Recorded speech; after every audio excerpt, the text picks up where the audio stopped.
Hi, it's Lisa with Lisa Heal Yourself, and today I want to talk about a little bit more about fragmentation, dissociation, repression, suppression, right? If you've got chronic illness or chronic pain, chronic symptoms, if your health is tanked, this is one of the reasons, and we can do something to help piece our fragmented soul back together, right? To help piece those dissociated parts, those repressed, whatever you want to call it, whether you want to call it, I'm just going to use them all kind of as one, but whether you call it fragmentation, suppression, repression, dissociation, however you relate to it. The whole core message is that we need to piece ourselves, our soul, back together so that we can feel whole. And what does that look like and how do we do it? Okay, so that's what we're going to talk about today. And it's not that complicated, so I want to ease your mind right off the bat that I've done a lot of lessons on this. There's many different methods and they're all valid, they're all really good, and they are all useful. But I want to put forward to you that this isn't as complicated as it may seem. You don't have to journal and look into your past and try to dig up every repressed or suppressed emotion, memory, event, person that may have, caused you trauma in your life. So you don't have to dig. This is not a digging quest. Like I said, if you watched the last video, and if you haven't, please watch that video. It will explain a lot about dissociation, repression, and fragmentation and what exactly it is. But these things are from past trauma in our life. But we don't need to dig through journaling or meditation or a lot of emotional work to find them, because the good news is they show up in our life on a daily basis. And if you're already dealing with chronic illness of any kind, chronic symptoms, chronic pain, chronic fatigue, if you have cancer, if you have a degenerative disease, then this is already showing up. It's already showing up in your body. Your body is already talking to you. It shows up in physical ways and it shows up in emotional ways throughout the day. So the good news is that we don't have to dig. Okay, so what do I mean by it shows up? Yes, you're in pain. Yes, you have symptoms. Yes, you're really sick or your health is terrible. So how do you fix it? How do you call yourself back to each other? How do you know what that means? All right. So we are always looking at some sort of a repression. In this case, we're repressing something. And it's usually an emotion or a feeling. It can be a memory or an event, but it's usually something that was big, that happened in the past. Morning. That happened in the past that triggers something inside you to be repressed, right? Because this is the part of your soul that was lost, that was pushed down, and other parts of your personality had taken over in order to cope through the situation, in order to get you through the situation, and in order to survive. But these parts are still there and they need to be attended to. Okay, so the parts of you that were quieted, and we had other parts, the protector parts, the parts that were controlling, the parts that had persistence, and the parts that took control and knew what to do and pushed you through this crisis in order to come out the other side and keep you alive and keep you surviving. We thank those parts, they're wonderful parts, but they quieted the vulnerable parts, the parts that were scared, afraid, shame, in grief, in distress, feeling abandoned, lost, lonely, whatever, anger, whatever those emotions were, they were pushed down because you didn't have time at the moment to deal with them, because you had to survive. You had to get through whatever you were going through that felt traumatizing to you. This is how these parts are fragmented and dissociated. So now in everyday life, this is the good news. Every day you may be doing your to-do lists and all of a sudden you have an overwhelming fatigue come upon you. Just stop. What is happening at this moment? What are you doing? What just happened just before the onset of that symptom? And you'll realize what was not what happened, like not what was actually going on, but what did you feel right before the fatigue set in, or the pain set in, or the symptom revved up. You were doing something that caused you to have a feeling. Maybe you were working your to-do list, or you were doing the dishes, or you were doing something relatively mundane and you don't understand where the symptom came from. Well, you just look and you say, how was I feeling while I was doing what I was doing? What was the repressed emotion? Maybe it was sadness. Maybe it was loneliness.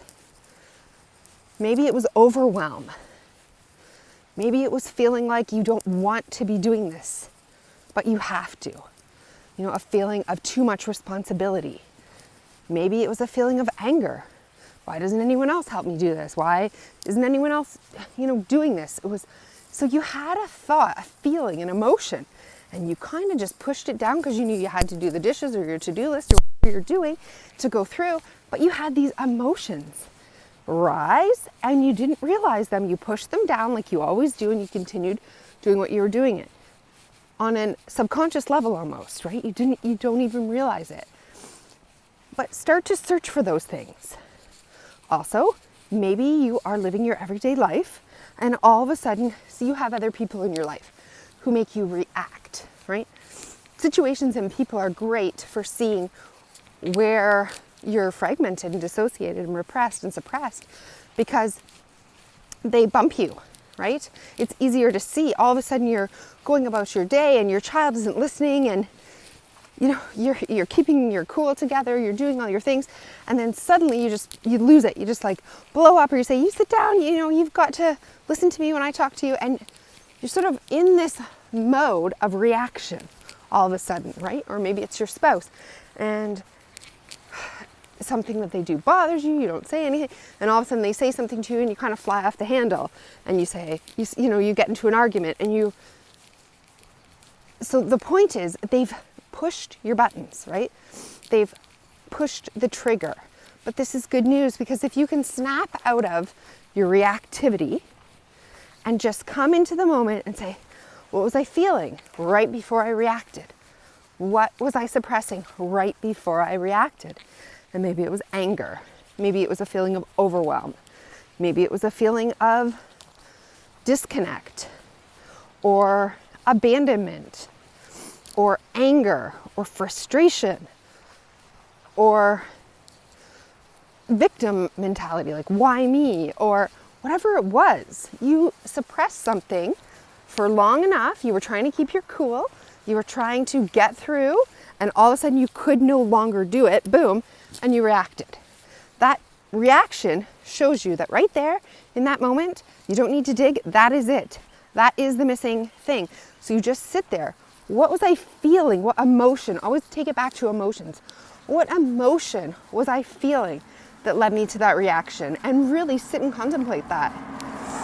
Because at first you may say it's frustration, but when you think about it longer, and anger, but then when you think about it longer, it may be sadness or loneliness. It may be a feeling of abandonment. It may be a feeling of lack of control in your life.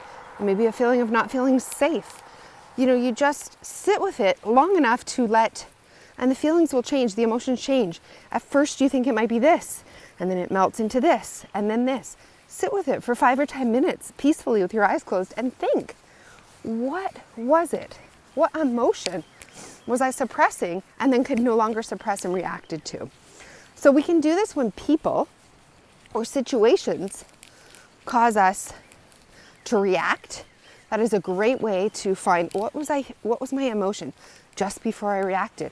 What was the emotion I was trying to hold down, to keep in, to keep under control, to keep cool? And then at some point you could no longer do it. So those are the emotions that we need to bring up, look at, sit with, invite back to ourselves. It's okay to feel this. It's safe to feel your emotions. It's okay. It doesn't make you weak or unhuman, and you don't have to push through this. You can feel these emotions. These emotions are safe. These emotions are yours. They're parts of you that have been pushed down long enough, right? So these are the parts we say, please come back to me. Vulnerability, fear, right? Frustration, anger. It's okay. It's okay to express yourself. It's okay. I want to hear from you, right? And so internally, you want to hear what these parts of you are saying. You want to ask all about them, where they originally came from, when they got so bad, like what happened to you? You want to kind of, then you can dig back and find out, like, where is this coming from, right? How can I help this emotion? How can I help this part come back to me? How can I help this part heal? How can I help this part feel soothed and feel loved and feel taken care of and accepted and safe enough to come back into itself? Because every emotion is there for a good reason, right? And it needs attention. It needs you to love it, to accept it, to let it be, to let it express itself, to let it do its job in your life, right? So really, as people trigger you, as people or events or situations trigger you during the day, stop, collect yourself, realize that you're in reactive mode, and then stop and think, what was the emotion that led to this right before I reacted? And sit with that emotion, do some self-discovery work on that emotion, call that emotion back, talk to that emotion, soothe that emotion, really feel it's okay. It's okay to feel that. It's safe to feel that. You want to allow that self that part of you to trust you again, to trust you to be able to handle it, to come back to allow it back into your being, right? Because we're so good at trying to push these parts down subconsciously. Or if you have symptoms, physical symptoms that flare, right before they flare, what were you thinking? What was your emotion? What were you doing or what were you thinking? And what emotion did that lead to? Okay, so you could just be going about your day. Great. What were you actually doing? And what emotions did that cause in you? Or what were you actually thinking in your internal world? And what emotions did that cause in you that you didn't want to pay attention to, you didn't have time for, you didn't want to listen to, you didn't want to deal with? You were in some way rejecting, denying, disowning parts of you. We need to stop rejecting, denying, disowning, cutting off, pushing away these parts that need to come back, that long to come back and make you whole again. And when you're whole, when all these parts can talk, you can feel all these parts, just you can stop in the moment and feel them. You don't have to express them to everybody. If it's anger, you don't have to take it out on everyone. You don't have to break down crying in the middle of a supermarket if it's grief, but you can just stop where you are and allow that feeling. It's okay. It's okay to feel this right now, where I am, what I'm doing, even though it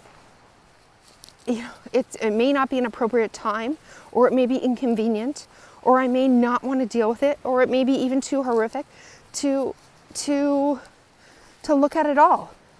But here it is, and it wants your attention, and it wants your love, it wants your acceptance, it wants to be heard, it wants to be seen, it wants to be felt, and it wants you to finally stop denying, disowning, rejecting, pushing it away, and allowing it to come back.